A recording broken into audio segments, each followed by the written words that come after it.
You're not coming to the symposium, Rachel. I looked up from my laptop, where I'd been reviewing surgical data. What? David, we've had this plan for months. I bought a dress. I know, but I've been thinking. My husband loosened his tie, the Hermes one I'd bought him for his last promotion. These medical conferences are for networking. Serious professional development. You'll be bored. I'm a trauma surgeon, David. I think I can handle a cardiothoracic symposium. That's not what I mean. He poured himself a scotch, his back to me. You're distracting. The other doctors, they see a beautiful woman and they don't take me seriously. They think I brought my wife as arm candy instead of focusing on the medicine. I set down my laptop carefully. Distracting. It's a compliment. You're gorgeous, Rachel, but these events are competitive. I'm up for the fellowship at Memorial Hospital. I need people to see me as a serious surgeon, not as the guy who brought his hot wife to show off. I'm also a surgeon. A trauma surgeon at a community hospital. It's different. These are cardiothoracic specialists, researchers, department heads. The talks will be over your head anyway. No offense. You'd be more comfortable staying home. I stared at my husband of 7 years. Over my head. Look, I'm not saying you're not smart. You're great at what you do, fixing car accident victims, stabilizing gunshot wounds. But this is advanced cardiac research, innovative techniques, cutting-edge stuff you don't work with. Right, of course. I knew you'd understand. Besides, you can use the weekend to relax, get a massage, catch up on that Netflix show you like. He kissed my forehead. I'll bring you back something from the hotel gift shop. After he left, I sat in the silence of our expensive apartment, the one his salary barely covered while mine paid most of the bills, and opened my laptop.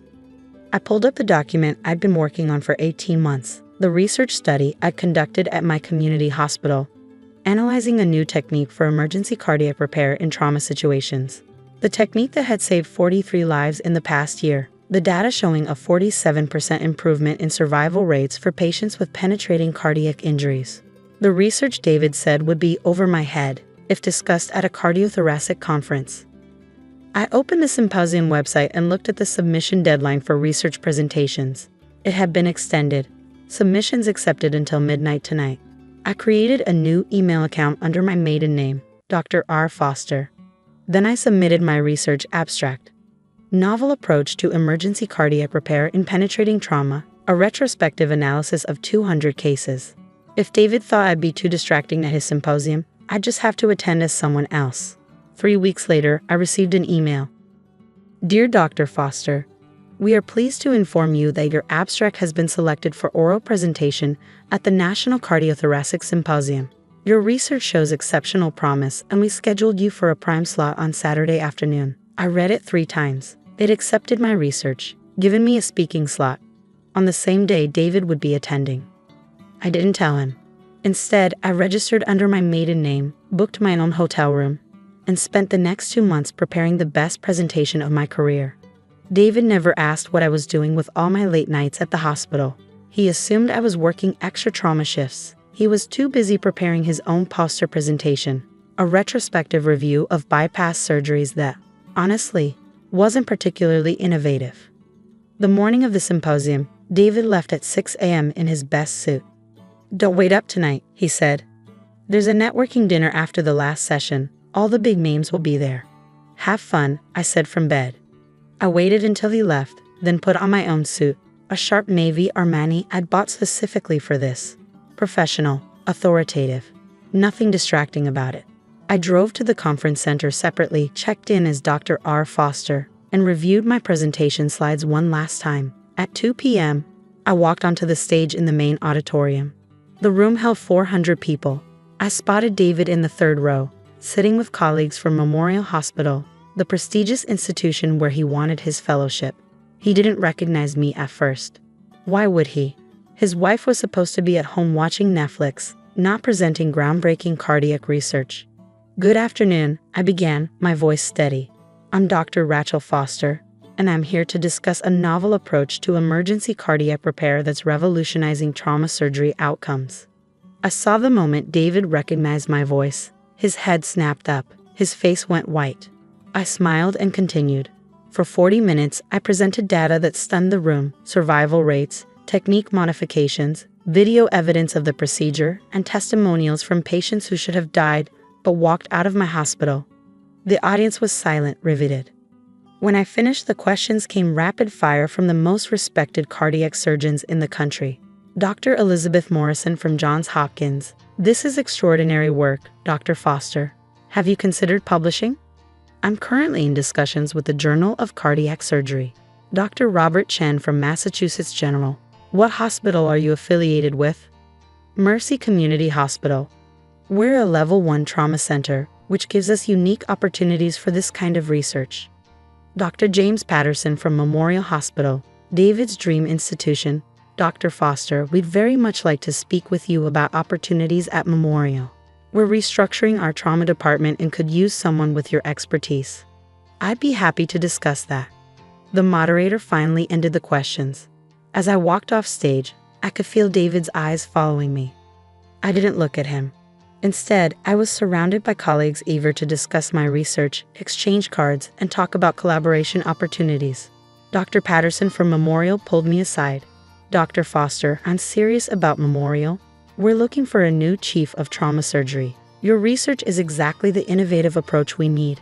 Would you consider interviewing Chief of Trauma Surgery? It's a significant role, department head, research budget, teaching opportunities, 6 figures plus benefits. He handed me his card. Call my office Monday. We'll set something up. Over his shoulder, I saw David standing alone, holding his poster presentation that no one had bothered to look at. I avoided David for the rest of the conference. I attended the networking dinner he'd mentioned, the one he said I'd be too distracted for. Except now, I was Dr. R. Foster, the trauma surgeon everyone wanted to meet. I spent the evening discussing research, fielding job offers, and establishing myself as an expert in cardiac trauma. David tried to approach me once. I was talking to Dr. Morrison from Johns Hopkins when he appeared at my elbow. Rachel. I'm sorry, I said coolly. Do I know you? His face flushed. It's me, David, your husband. Oh, David. I turned to Dr. Morrison. Excuse me. This is my husband, Dr. David Bennett. He's a cardiothoracic surgeon at Riverside Medical. The community hospital. Dr. Morrison looked confused. I thought you said. I work at Mercy Community. David works at Riverside. Different hospitals. I smiled. David, this is Dr. Elizabeth Morrison from Johns Hopkins. We've been discussing a potential research collaboration. David looked like he'd been punched. You work at a community hospital. You told people. I told people the truth. I'm a trauma surgeon who conducts research. You're the one who assumed trauma surgeons at community hospitals couldn't understand advanced cardiac concepts. I turned back to Dr. Morrison. David was supposed to be networking today. How did your poster presentation go, honey? No one really stopped by. That's too bad. Well, don't let me keep you from networking. I know how important that is. He stood there for another moment, then walked away. Dr. Morrison watched him go. Your husband seems surprised by your presentation. He didn't know I was coming. He thought I'd be too distracted at a medical conference. Her eyebrows rose. Too distracted. You're a trauma surgeon, with a medical degree from Stanford and a trauma fellowship from UCLA. But apparently, I'm distracting. I sipped my wine. He's going to be more distracted when I tell him I'm interviewing for Chief of Trauma Surgery at Memorial Hospital, the same hospital that just rejected his fellowship application. Dr. Morrison laughed. Oh, I like you. Let's definitely collaborate on that research. I didn't go home that night. I stayed in my hotel room, fielding emails from conference attendees, reviewing the job offer details Memorial Hospital had sent, and drafting my resignation letter from Mercy Community. David called 17 times. I ignored all of them. Finally, at midnight, he texted, "We need to talk. I'm in the lobby." I went downstairs in jeans and a t-shirt.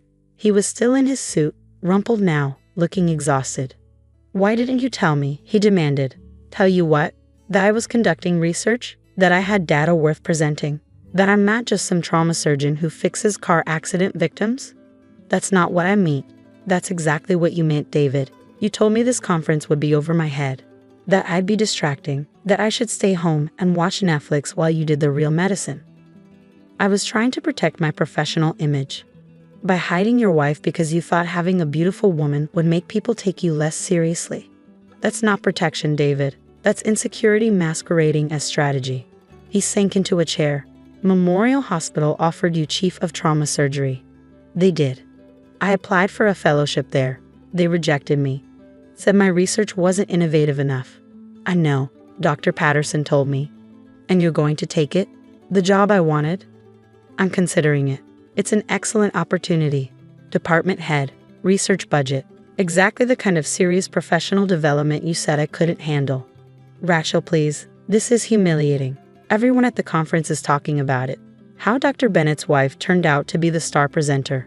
How the trauma surgeon from the community hospital showed up all the cardiac specialists. I didn't mean to humiliate you. Then why did you do it?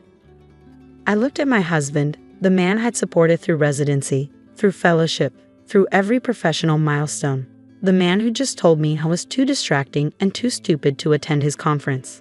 Because I got tired of being invisible. You've introduced me as my wife Rachel for 7 years.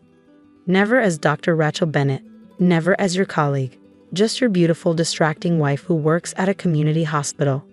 You could have told me about your research. I tried. Multiple times. You changed the subject. You said trauma research wasn't as important as cardiac surgery. You made it clear that your career mattered and mine was just a job. That's not true, isn't it? When was the last time you asked about my work? About my patients? About anything I was doing professionally? I stood up.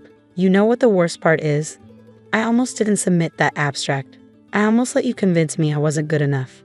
That my work wasn't important enough. That I should stay home and be decorative while you did the real medicine.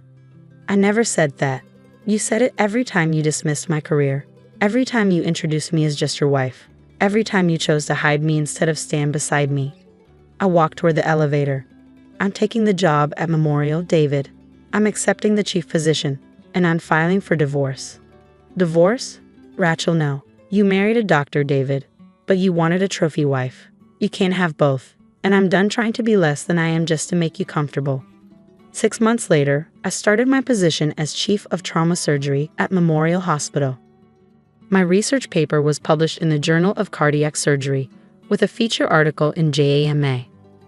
I was invited to speak at conferences around the country. Free hospitals tried to recruit me away from Memorial with increasingly generous offers. And David? David was still at Riverside Medical, still doing routine cardiac surgeries, still trying to build a reputation on work that wasn't innovative enough to stand out. I heard through colleagues that he tried to claim credit for inspiring my research, that he told people at Riverside he'd encouraged my academic pursuits. No one believed him. One afternoon, I was in my new office, corner suite, view of the city, my name on the door, Dr. Rachel Foster Bennett, Chief of Trauma Surgery, when my assistant buzzed. Dr. Foster Bennett, Dr. David Bennett is here. He doesn't have an appointment, but he says it's personal. I considered sending him away, then said, send him in. David looked smaller somehow, older. He stood in my doorway, looking at my diplomas on the wall, my published papers framed and mounted, my awards already accumulating. Impressive office, he said. Thank you. I read your paper. In JAMA. It's brilliant, Rachel. Truly groundbreaking. I appreciate that. I was an idiot. I didn't see what I had. I was so focused on my own career that I couldn't see yours. No, you saw it. You just decided it wasn't as important as yours. He nodded slowly. The divorce papers arrived yesterday. I hope you'll sign them without contest. I will. You deserve better than what I gave you. He turned to leave, then paused. For what it's worth, I'm sorry. Sorry I called you distracting. Sorry I told you to stay home. Sorry I made you feel like you had to hide who you were. I don't need your apology, David. I needed your respect. 7 years ago, when it mattered. After you left, I turned back to my computer. I had surgery in an hour, a complex cardiac trauma that would have been considered over my head by my ex-husband. I pulled up the patient files, reviewed the imaging, and prepared my approach. And I smiled, because I wasn't distracting anymore. I was distinguished. I wasn't over my head. I was running the department. And I wasn't the beautiful trophy wife who should have stayed home. I was Dr. Rachel Foster Bennett, Chief of Trauma Surgery, published researcher, and living proof that the only thing more dangerous than a distracting woman is the one you underestimate. David learned that lesson too late. But every surgeon who reads my papers learns it just in time.